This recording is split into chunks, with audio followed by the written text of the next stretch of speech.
ஜோலார்பேட்டை அருகே ஊர் நாட்டாமையை தாக்கிய வழக்கில் எதிரிகளை கைது செய்ய கோரி ஊர் பொதுமக்கள் திடீரென சாலை மறியலில் ஈடுபட்டனர். திருப்பத்தூர் மாவட்டம் ஜோலார்பேட்டை அடுத்த காவிரிப்பட்டு பகுதியில் கடந்த 4ஆம் தேதி பெருமாள் கோவில் திருவிழா நடைபெற்றது.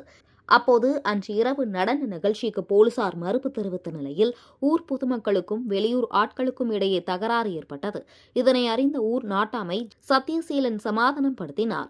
அப்போது இளங்கோ குடும்பத்தினர் உள்ளிட்டோர் 5 பேர் ஊர் நாட்டாமையை தகாத வார்த்தைகளால் திட்டி தாக்கியுள்ளனர்.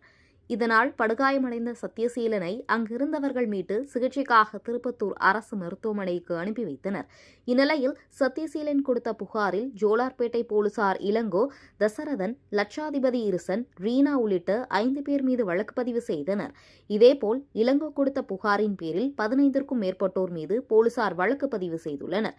தகவலை அறிந்து ஊர் பொதுமக்கள் இன்று காலை காவிரிப்பட்டு ஊர் பொதுமக்கள் ஊர் நாட்டாமை தாக்கிய எதிரிகளை கைது செய்ய கோரி ஜோலார்பேட்டை புதுக்கோவில் செல்லும் சாலையில் காவிரிப்பட்டு பஸ் நிறுத்தம் அருகே உள்ள சாலையில் சாலை மறியல் போராட்டத்தில் ஈடுபட்டனர். போலீசார் பேச்சுவார்த்தை நடத்தியதன் பேரில் அப்பகுதி பொதுமக்கள் கலைந்து சென்றனர்.